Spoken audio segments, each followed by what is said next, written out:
Good afternoon, everyone. Welcome to this week's session of Global Physics, where we tackle some problems that you might encounter in your classes and your homework and tutorial sessions. Okay, now today, or rather this week, we'll be dealing with problems on motion in one dimension or motion in a plane. Okay, so this is motion that, well, as the name suggests, it only happens in one dimension or in a plane.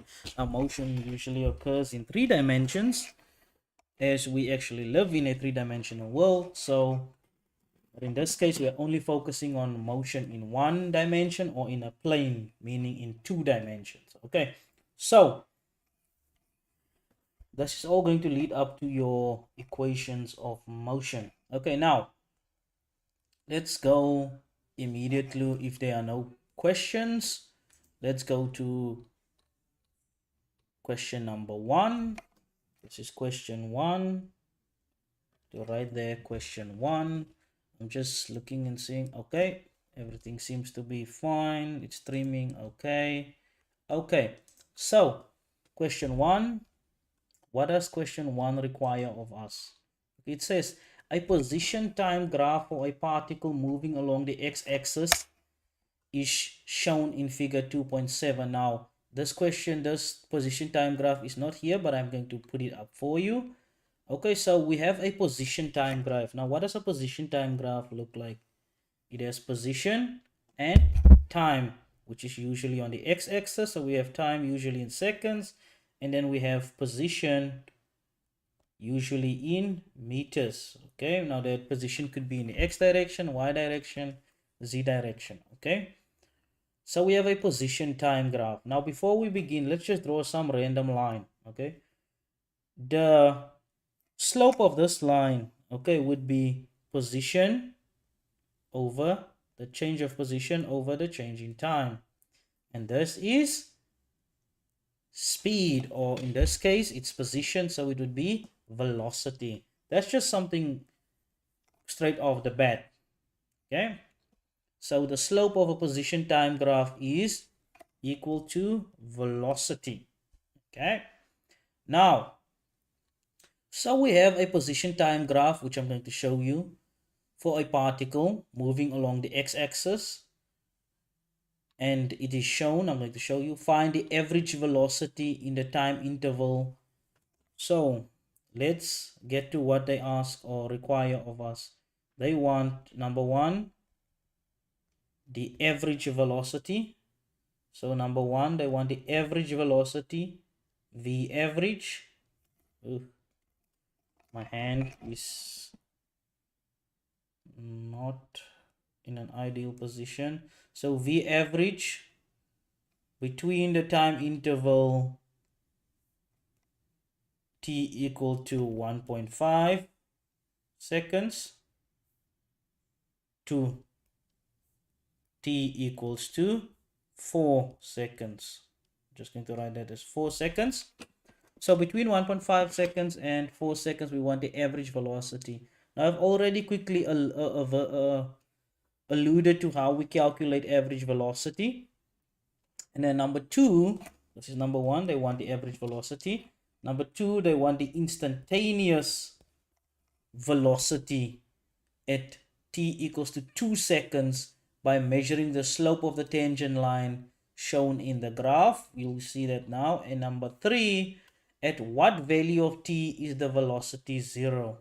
So they want the instantaneous velocity, the average between that, and then they want the instantaneous velocity, v instantaneous at t is equal to 2 seconds, v instantaneous at e equals to 2 seconds by measuring the slope of the tangent line. So if you want the instantaneous velocity, you want the slope at that exact point. And then at what value of t is the velocity 0? Okay, and then they want to know, number three, v0 at t equals to what? So at what value of t is the velocity 0? And this is what we want to calculate. Okay, please note what we want to calculate the average velocity between 1.5 seconds and 4 seconds. Then we want to calculate the instantaneous velocity at 2 seconds. And then we want the velocity when it's 0. At what time will the velocity be 0? Okay, now that is the questions that we want to answer. Now, what is this graph that we have to use? Okay, I have the book here. So I'm going to show you from the book. This is the graph. It is covering my entire face now, but let me make it smaller. Okay, there's the graph that we are interested in. So let me just see if it shows up. So this is the graph that we're interested in. Okay, that's the graph there.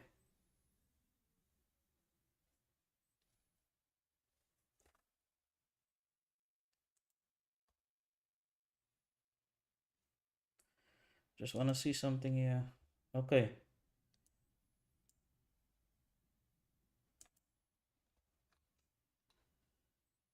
So we want the graph, the average velocity between 1.5 seconds, which is here. 1.5 seconds. If you can see my cursor, let me see if you guys will be able to see my cursor here.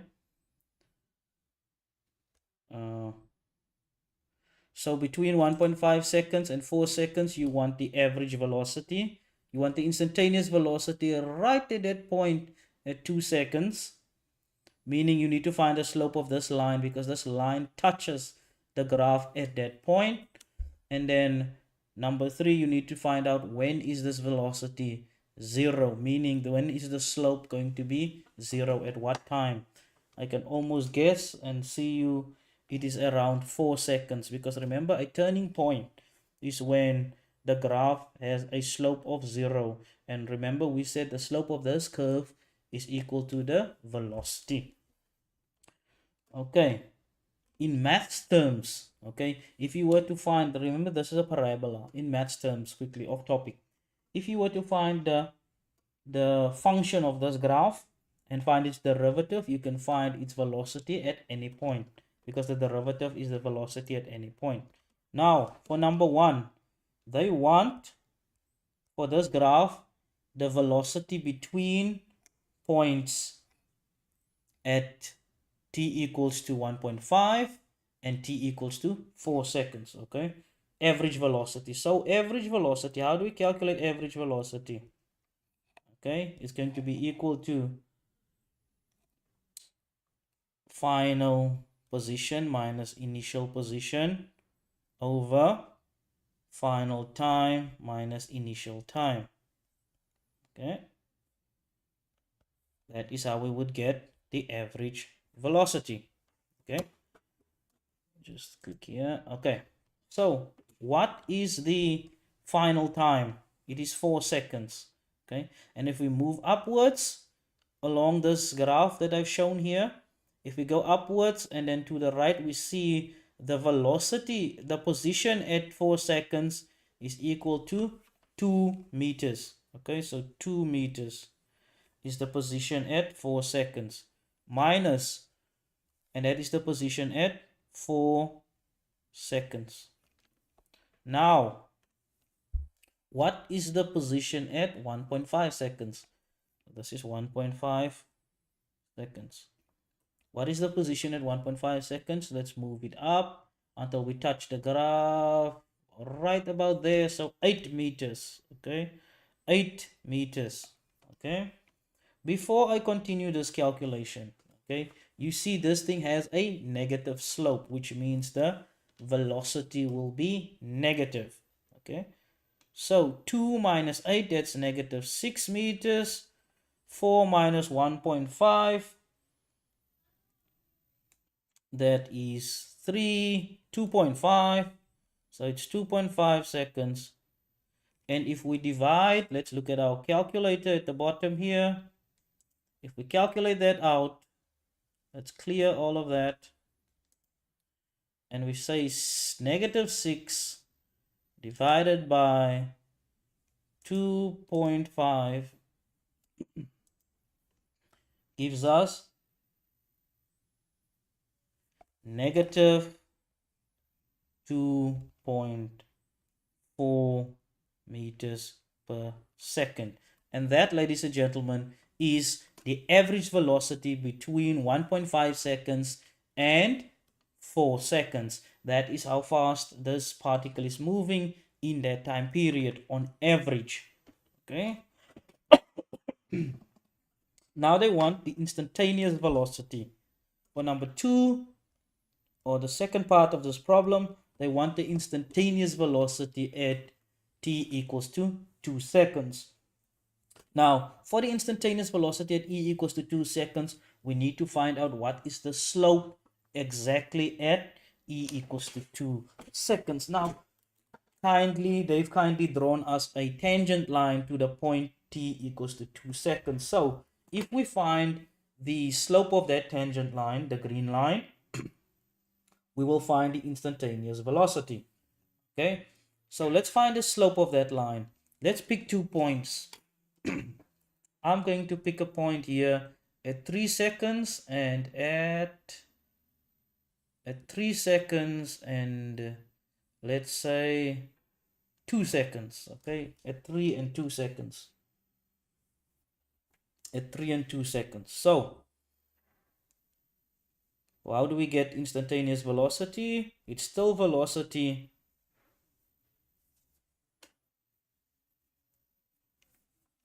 it is the slope of this line, so it is going to be the change in x over the change in y over the change in x, and that's going to give us the slope of that line.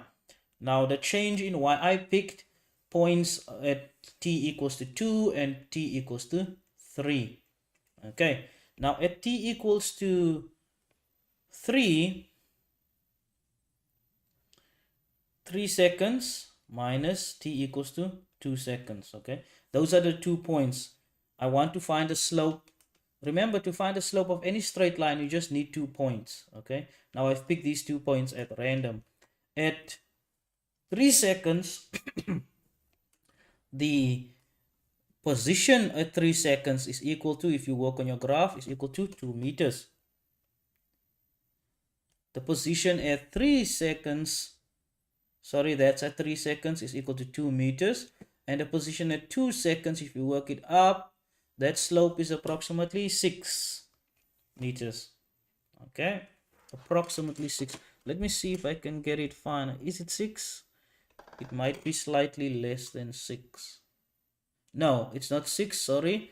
It is 5.5. It's around 5.5. Okay, it's not 6, it's 5.5. 5.5 meters, not seconds. If you look on your graph there, you start at 2 seconds on the x-axis and you move upwards until it touches the graph. You will see it touches the graph at approximately around 5.5, about 5.5 meters. Okay, now if that's just by eyeballing it. Remember, it's going to be an approximate. Excuse me. So it's 2 minus 5.5. That is 3.5. Okay, so it's 1 second at the bottom. And then at the top, it's going to be 2 minus 5.5. Let's see. Before I make some arithmetical error.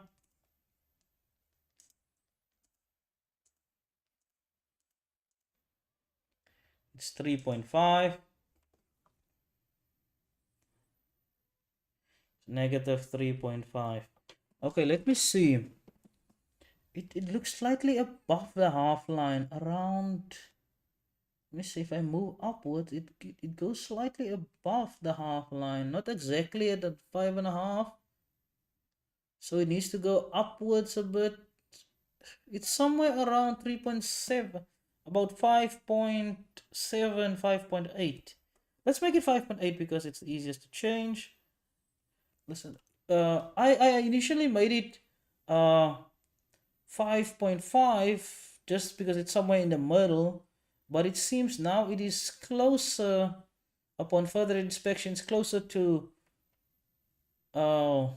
the half of 5.5 and 6. So around 5.75, 5.8. So let's make it 5.8 just to be safe. Now, if you subtract that, rather, let's look at that. And let's say 2 minus 5.8. You get around 3.8, negative 3.8. So you see, I don't have to erase everything, so that's why I chose 3.8. And negative 3.8 divided by 1 is just approximately negative 3.8 meters per second. And that's about approximately your instantaneous velocity at that point. Okay, we can't know exactly where it touches.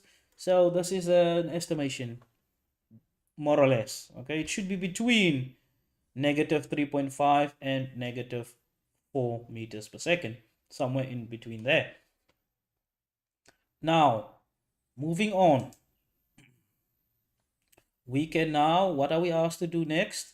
We're asked to calculate at what value of t is the velocity 0. Now, I can tell you immediately, okay, or you should be able to tell me immediately that the velocity is 0 when the slope of this graph is 0. And the slope of this graph is 0 at the turning point, okay? Now, so the velocity will be 0 when the slope of this line is 0, okay? So we look at where x has, where is the turning point, okay? So where is this turning point? And that time will be equal to at what point the graph will be 0, okay? Since we don't have a function, if we had a function, excuse me, if we had a function, we could then just find the derivative and set the derivative equal to 0. But in this case, we only have a graph and we have to do it by visual inspection. So if I was to look at this graph, I would see at approximately 4 seconds, that's where the turning point is. Meaning at approximately 4 seconds, that's where this velocity will be equal to 0, because the slope of this graph determines the velocity. Okay, and it is at a turning point where the slope of a graph is equal to 0. And that is all that we have for question number 1. I hope you understood it. It is a nice question and it comes up a lot in your work. So please make sure you understand question 1. Question number 2. Now I just need to bring up my questions again. I just need to show you my questions again. I've since moved on from them. Okay, I just need to resize them. There we go.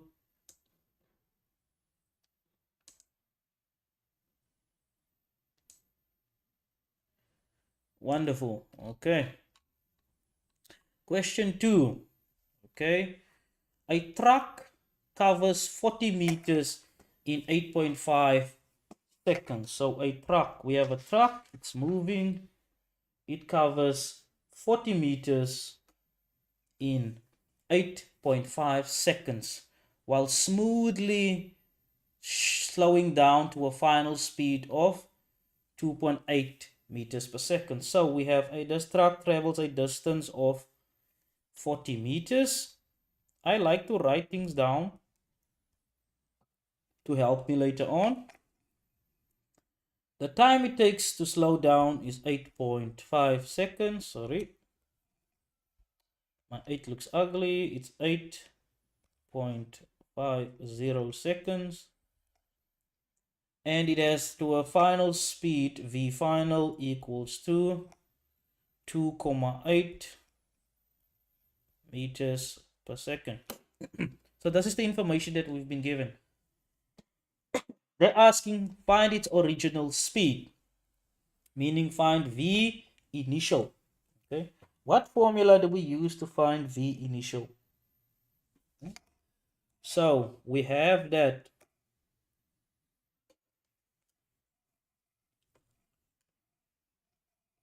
V final minus V initial is equal to a half times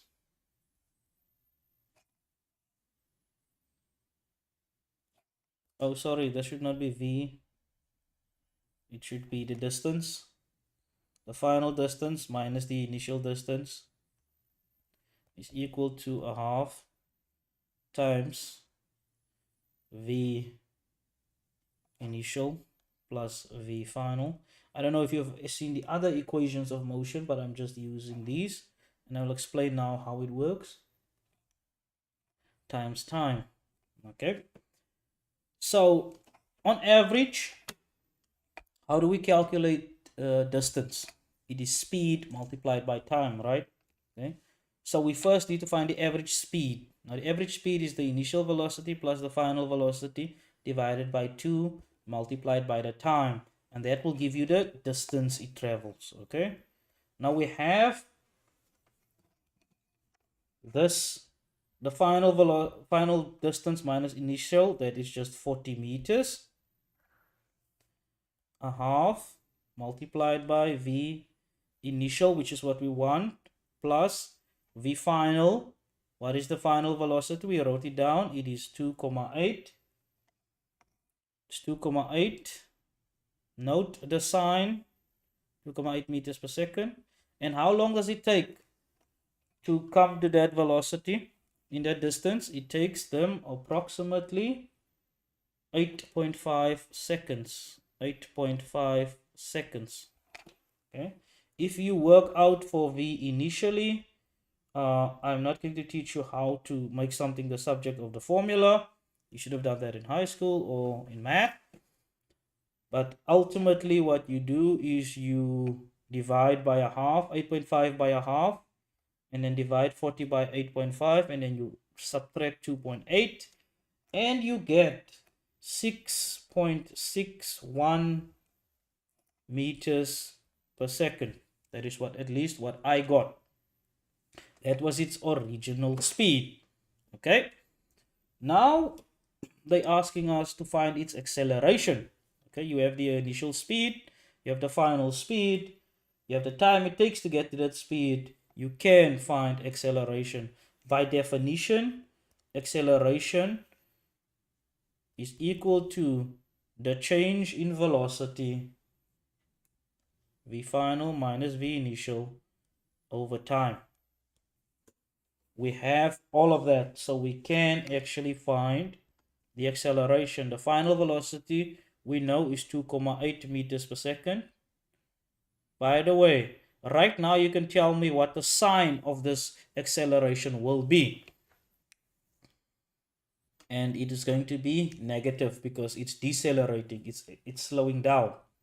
Okay, so the final velocity is 2,8 meters per second. The initial velocity, we just worked it out as 6,61 meters per second. And the time it takes to travel that, or to go to from one velocity to the other, is 8,50 seconds. And if we do that simple, you can just plug it in your calculator, you should get an answer of negative 0,448 meters per second squared, because that's the units of acceleration. Okay, wonderful. And I got 6.61, which is the answer we got, and then the velocity negative 0.448 meters per second. By the way, you can check here here are also the answers for your previous question, negative 2.4 meters per second, negative 3.8 meters per second. That was the average velocity we were asked to calculate. That was the instantaneous velocity we were asked to calculate. And that was the time at which the velocity would be 0.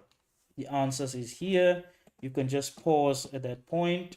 Let me just hold it there for a second so you can pause and check the answers. And you can then click pause there. We've already, here's the answers for question number 2. Let's go to question 3. What does question 3 require us to calculate? They say an inquisitive physics student and mountain climber climbs a 50-meter high cliff that overhangs a calm pool of water. He throws 2 stones vertically downward, 1 second apart, and observe that they cause a single splash. The first stone has an initial speed of 2 meters per second. So, he's on this cliff. Okay, he's on this overhanging cliff. Here is a dam of water. He is throwing down stones. He is throwing down stones. Okay, and the stones go down. 2 of them. Okay. He throws down 2 stones vertically, 1 second apart. The time between the stones is 1 second. And they cause a single splash, meaning they arrive there at the same time. Stone number 1 has an initial velocity of 2 meters per second. This means that stone number 2, if they are the same weight, is traveling at a faster speed, because it catches up with stone number 1 in order for it to splash at the same time. And it asks, how long after release of the first stone do the 2 stones hit the water? So how long does it take for the 2 stones to hit the water? Okay, remember they hit the water at the same time. So you just need to work out for maybe one of them how long it takes.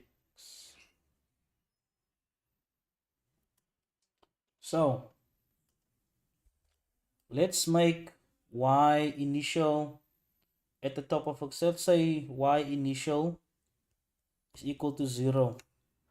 This is at the top of the cliff. Okay, top of cliff.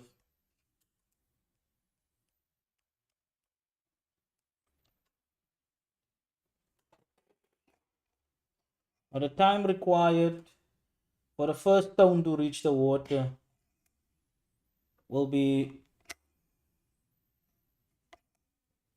how long after release of the first stone do the 2 stones hit the water. So we are measuring from the time he releases the first stone, and then how long does it take for that first stone to reach the water?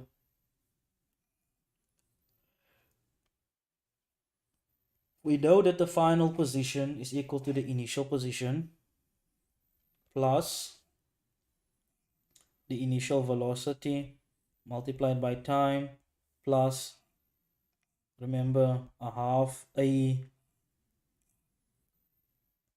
y, the vertical acceleration, times the time squared. Now in this case, we can actually rewrite this formula. If we take, let's say take downward, I always take upwards to be positive. Let's take downward to be negative. Let's plug in everything.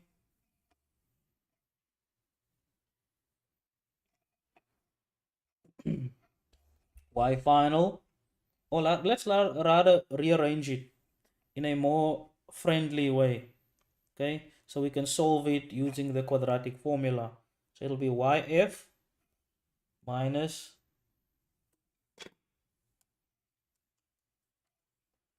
y initial minus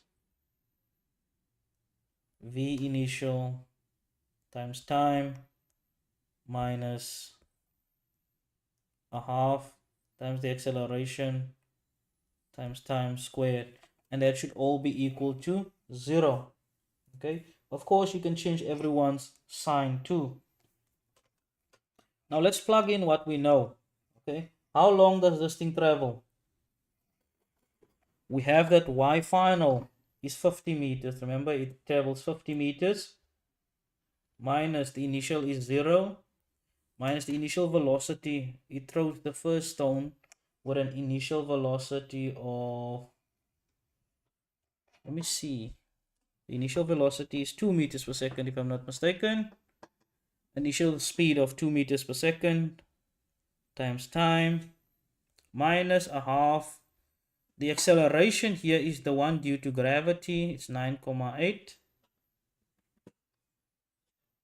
And since upwards is positive, it should be negative 9,8. And then t squared. Remember, we want that t. Okay, so all you need to do is solve for t. There's a t there, and there's t. And how do you do that? You simply use minus, or that's rather plus 9,8. Half of that is 9. That's 4.5, 4.8.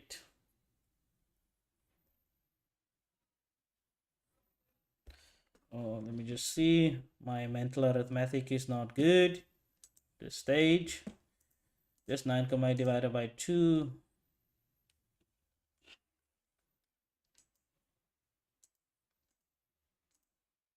I can do integration in my head, but I have trouble doing simple arithmetic. Okay, so t squared.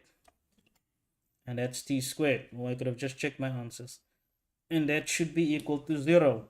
You can then use the quadratic formula to solve this. Okay, that is not cheating. You are allowed to do that.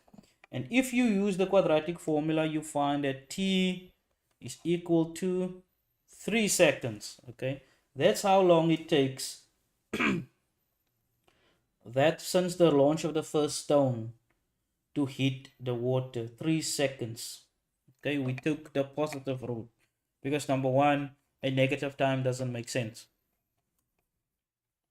Okay, so we have now calculated how long it takes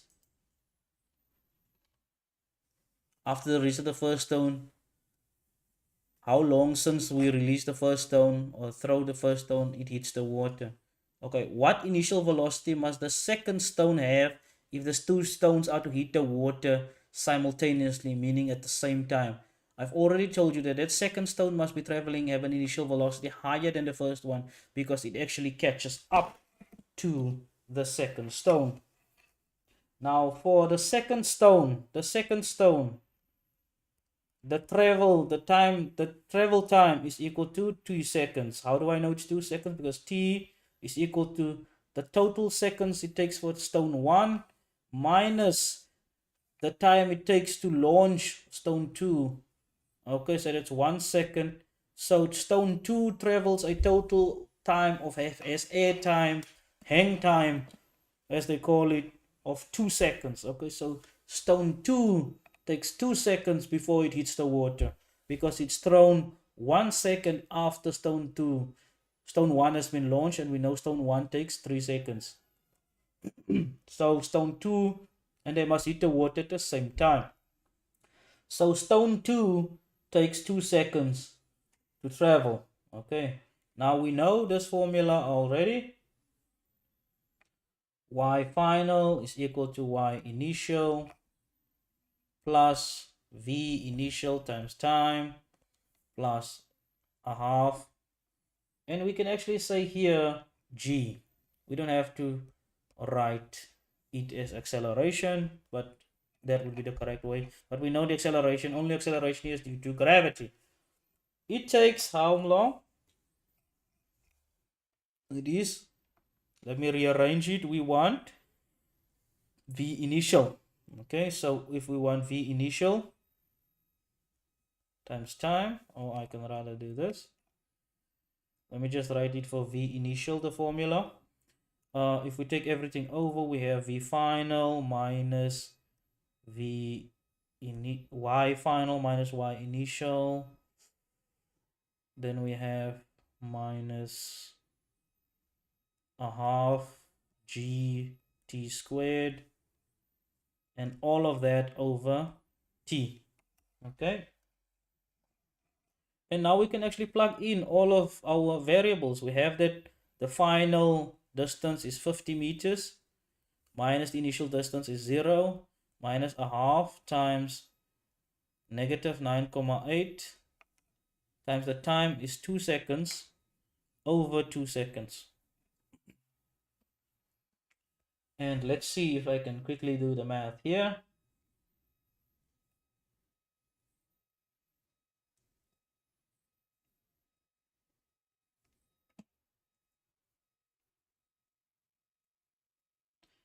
Those two cancel out, so it stays 9,8 plus 9,8. So it's 50 plus 9,8, that's 60. That's 59,8 divided by, oh, that's squared, by the way. Sorry. That's 4. So it'll be 9,8 times 2, which is 19,6. 19,6 plus that is 69,6. That's approximately 69,6 divided by 2, if I'm not mistaken. Divided by 2 seconds, that's in meters, and that should be approximately what we should get.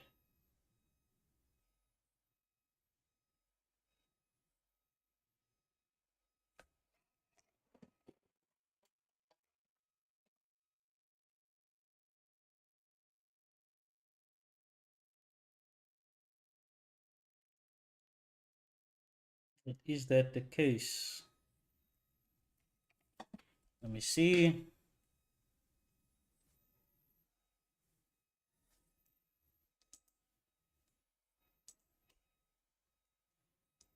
That's 4 times 9,8 times 0.5. That's 19.6 plus 50. That's 69.6. So I did that correctly. And then we divide, okay, 50. Okay. Now, answer 69.6 divided by 2. 34.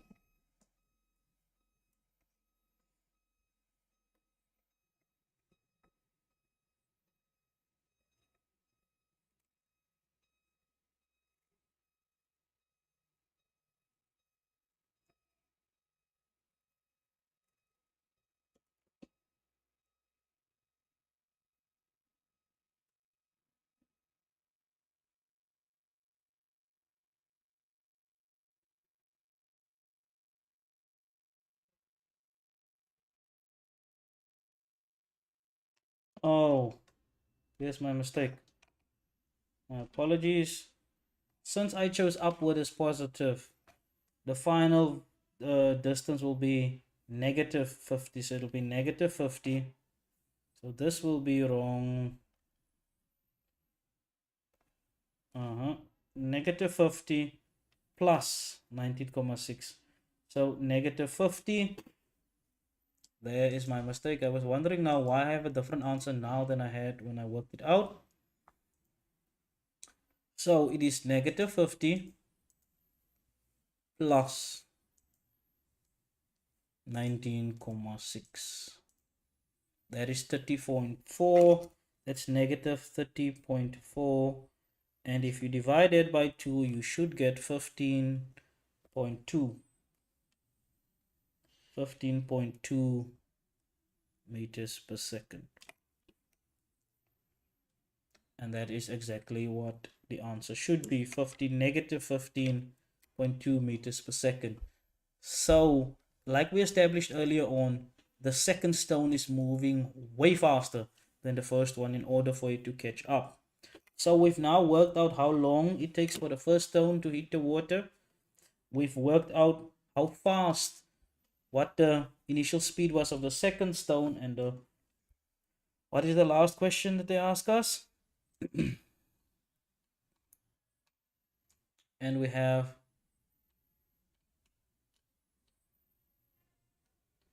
number 3, what is the speed of each stone at the instant the 2 stones hit the water? So what is the final speed of each stone? Okay, what is the final speed of each stone when they hit the water? And let's see here the answers that we got already. We have that it's 3 meters, 3 seconds.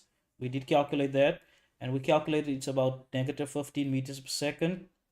And we should get then for the final speed, it's for the first stone, it should be, its final speed should be negative 31 meters per second, and for the second stone it should be negative 34, which makes sense because the first stone should be traveling faster at the end. because it needs to make up a distance. Now for the first stone, you can calculate final velocity using this formula. V final is equal to V initial plus acceleration times time. Okay, and that is for stone number 1.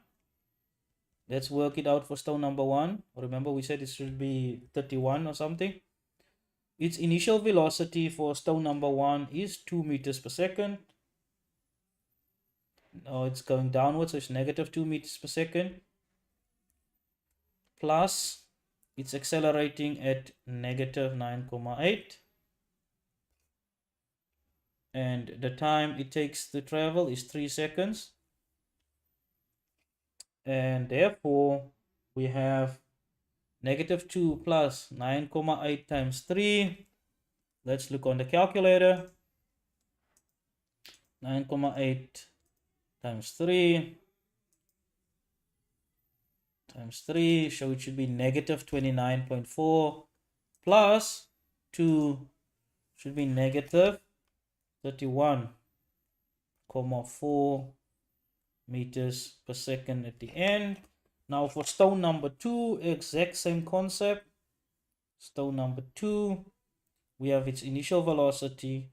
We add the velocity it attains. So its initial velocity we worked out was 15. Okay, 15.2. 15.2, negative 15.2 meters per second. We add negative 9,8, and it takes a time of 2 seconds to travel that distance. This is in meters per second, by the way, and we get an answer of 34. Let me rather just do it. So we have negative 15.2 plus negative 9,8 times 2. That is negative 34.8 meters per second. Okay, and that is what the answer should be. It should be 31 seconds.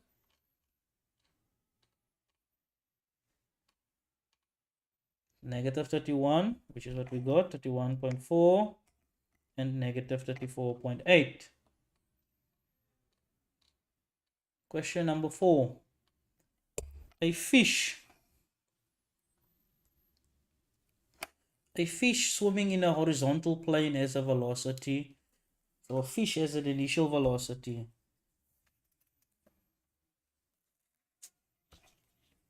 of 4 in the I hat direction plus 1 in the J hat direction. In vector unit notation, this is the velocity of this fish.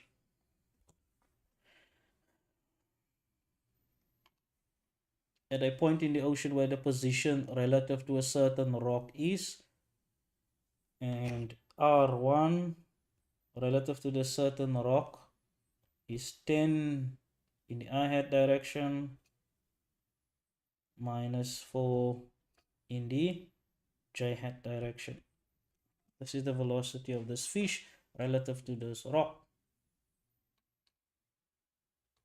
This is the position relative to a rock. After the fish swims with a constant acceleration for 20 seconds, its velocity is now, so V final, it is now 20 in the I hat direction minus 5 in the J hat direction. And let's just compare these two velocities. Okay, this fish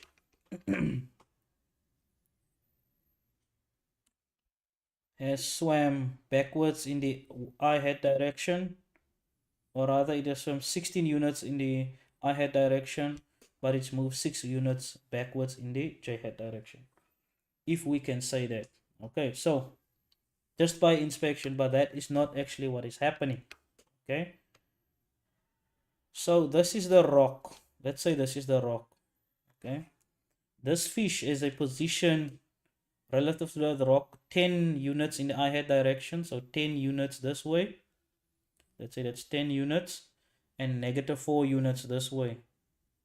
So negative 4 units in the J-hat direction. So here's the fish. This is where the fish is initially. Okay, this is where the fish is initially. This is where it has V initial. Okay, but then it swims again. Now it has a final velocity of, this is the fish's initial position relative to that rock. Now it has a final velocity of that. Okay, they asking us here, what are the components of the acceleration of the fish? So how fast is this fish moving? Okay, how fast is this fish moving? Now, in order for us to do this, we need to model the fish as a particle under acceleration. It's the best way to do it. Model the fish as a particle under constant acceleration. Okay.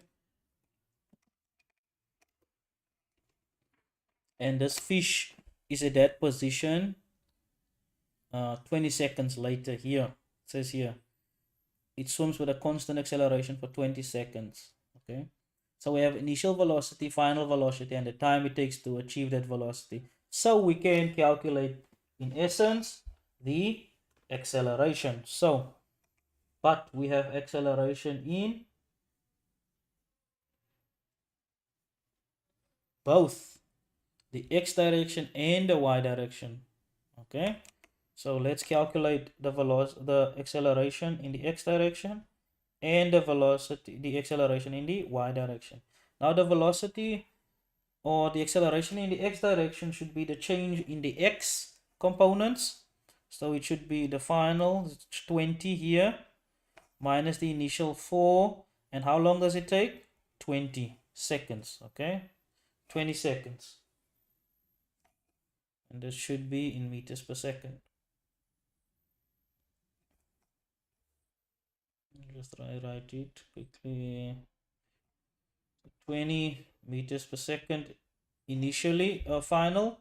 This is the final 20 meters per second, but it was initially, we are just looking at the x components. It was initially 4 meters per second, and it traveled in 20 seconds, which means its velocity is 0.8 meters per second squared. Its acceleration rather is 0.8 meters per second squared. That is in the x direction. So it is accelerating at 0.8 meters per second in the x direction. Let's check how fast it's going in the y direction.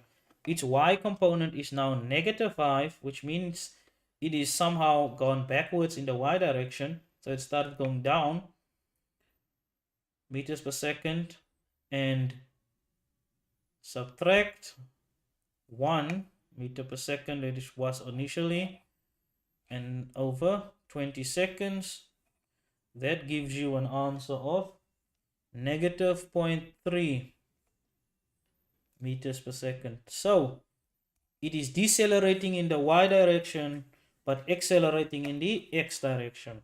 Okay, so we have the x component of the acceleration and the y component of the acceleration. So the acceleration, this is what the acceleration would look like. A is equal to, in the x component we have 0.8 in the I-hat direction minus 0.3 in the y-hat direction. That is the acceleration of this fish if we model it as a particle.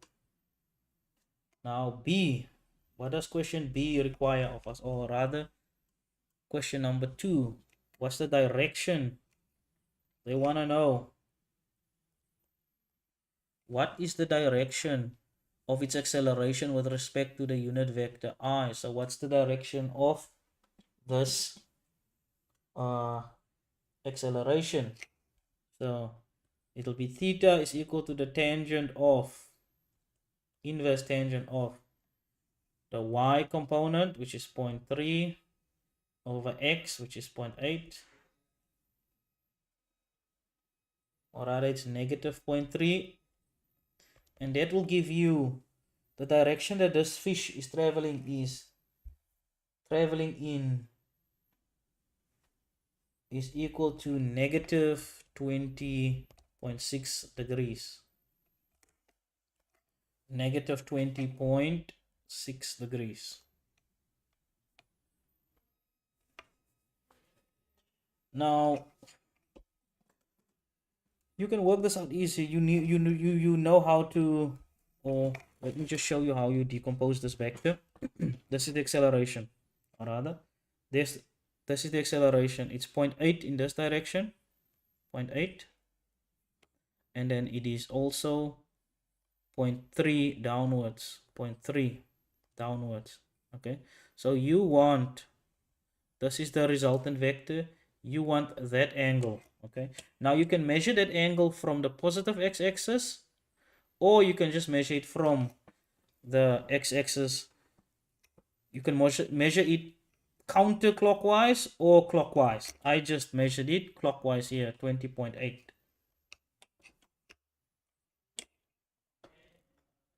Negative 20. So you just want, so you want that angle, so it'll be 0.3 over 0.8, and you get 20.6. Okay, it's simple trigonometry, high school trigonometry. And then finally, what do they want? If the fish maintains constant acceleration, where is it at t equals 25 seconds, and in what direction is it moving? So where is this fish at time equals to 25 seconds? Okay, and in what direction is it moving? So first we need to find out where is the position in the x direction, where is its position in the y direction, and then how fast it's moving in those directions. So first, let's see. Okay, this fish is its position in the x direction. So x final. What is its initial x position? So x initial plus vit plus a half acceleration times time. This is only in the x direction, okay? So the initial x position, if we look here, initially it is 10 meters. We are now measuring relative to the rock. Okay, so initially it is 10 meters relative to the rock. Okay, plus its initial velocity is, we just worked out, or we've been given that its initial velocity here is 4. So its initial velocity is 4. And we are wanting to know after 25 seconds plus a half times the acceleration we've already worked out in the x direction is 0.8 multiplied by 25 squared. You can plug this into your calculator. You should get 360 meters. So it is 360 meters relative to this rock. Okay, so its final position is 360 meters relative to the rock. That's in the x direction. Now in the y direction, its initial position is, in the y direction, its initial position is 1. Let me see initial position in the y direction.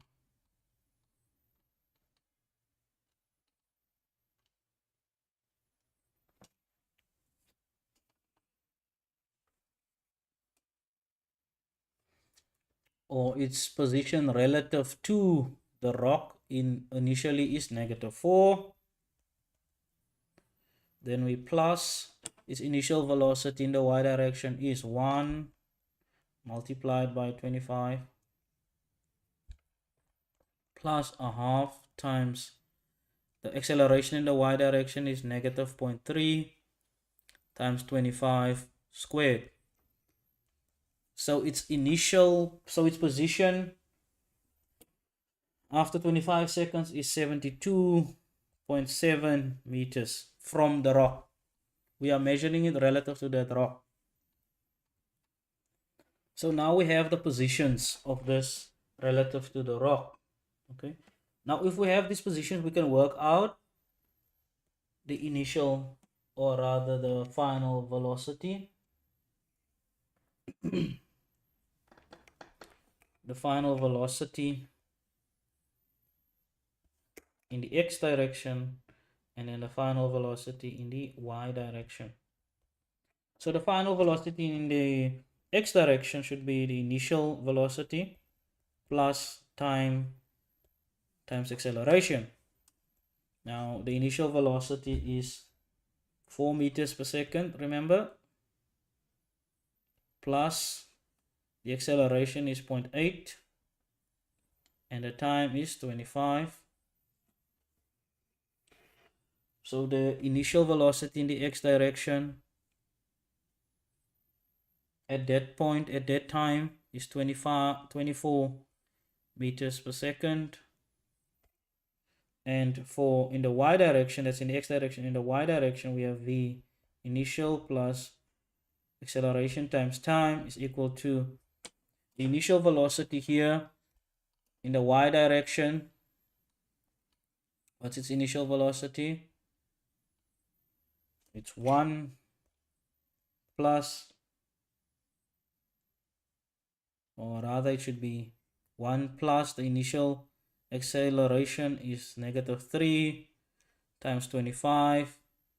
So the initial acceleration or the initial velocity after 25 seconds, the velocity after 25 seconds, the velocity after 25 seconds should be -6.5.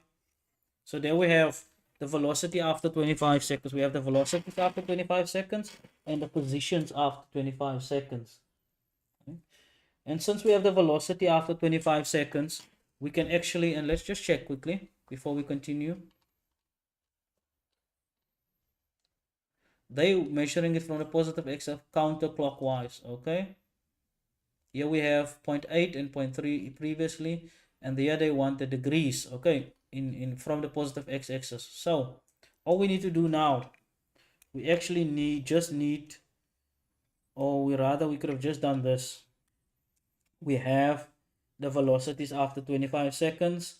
We can then work out the position, okay, after 25 seconds. So let's see. We said it moves 25 meters, 24. Its velocity after 25 seconds is 24 in that direction, and then -6 in this direction. So -6 here, 6.5 meters. That's 24 meters per second and meters per second. So we want the angle that we're interested in now. The direction would be this angle, right? That angle. So we just use the tangent relationship. Theta is then equal to the inverse tangent of 6.5 over 24. That's the negative, so the answer will be negative 15.2. Now, how do we get this? This is the angle here, but we need to measure it from this way. So we just subtract that from 360, and we get that theta is equal to, we subtract it from 360, 360 minus 15.2, that is 344.8 degrees. So 344.8 degrees, and let's see if that is what the answer should be. Yes, 344.8 degrees or 15.2 degrees, -15.2 degrees. And that is the direction it should be. Okay. Last question. A firefighter, a distance d. A firefighter, a distance d from a burning building, directs a stream of water from a fire hose at an angle UE. Okay. As shown in figure, that is that figure there. The initial speed of the stream is VI. At what height does the water strike the building? the answer should be, or rather they did not show the answer there. Okay, so let's work out the answer. Let's look at the whatever the scenario. Okay, let's look at the scenario. Let's look at the, I want to find the exact, in this case I want to find the exact image now. This is image number 4.21. 4.21.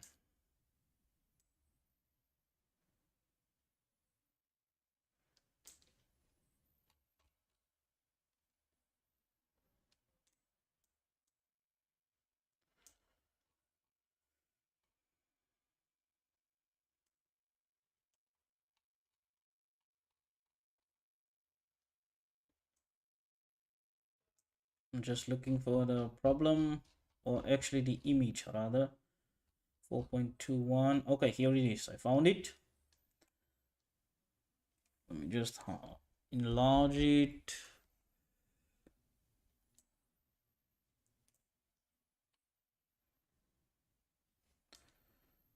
I hate moving this way and that way in this, but okay, so there is the problem in question.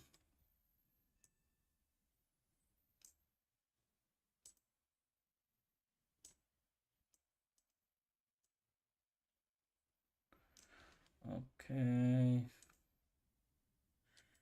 to resize it.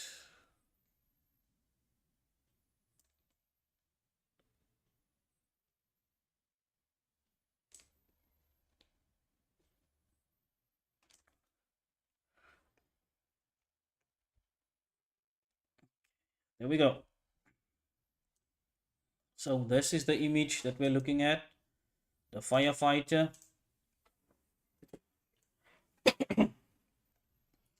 It is the firefighter with distance D, as you can see there from the building. He directs that stream of water from a fire hose at an angle of theta E naught. There's it there. If the initial speed of the stream is Vi, what height does the water strike the building? So at what height? They want us to calculate H. Okay? There we have the figure. Let me just see if you can see the figure. So they want H. How do we calculate H? Now we know the horizontal component of displacement. Okay, so the final distance in the horizontal is just the speed in the horizontal distance times time. Okay, so the horizontal speed times time, that is distance. Distance horizontally, this should be Vx, or rather the distance in x. X final is the speed in the x direction multiplied by the time. Okay, now we also know that from your equations in 2 dimensions for range, that you can work out that distance, or the horizontal component of the speed, is equal to the initial speed multiplied by the cosine of that angle theta that we have there, theta I. That is Vx. That's the horizontal component of the speed. Okay?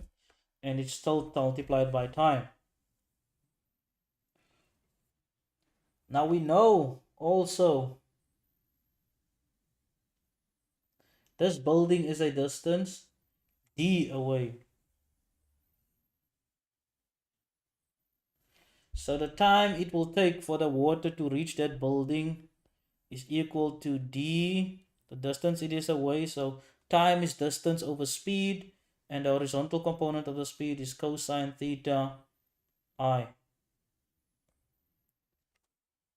So that is the time it will take to reach the building. Okay. Now, what would be the altitude of the water at that distance? So, or rather the height, we have the final height is equal to initial speed in the horizontal or in the vertical component of the initial speed. We already have the horizontal component there. So we have the vertical component times time. So how much does it travel in the vertical direction? Plus a half times the vertical acceleration times time squared. We already have the time. It will be the same both for horizontal and vertical components. Now, we already know that this distance, this height, yf is nothing but h. Okay, vy is nothing but the horizontal component. Here we have the horizontal component of the speed. That should be the vertical component. So it will be v initial sine theta. That is the vertical component of the speed. The time is already been determined to be d divided by vi cosine theta I, that's theta I, sorry, plus a half multiplied by the acceleration. In this case is g, it's gravitational acceleration, and then the time is d over vi cosine theta squared. That's the time. Okay, so we can actually rewrite this.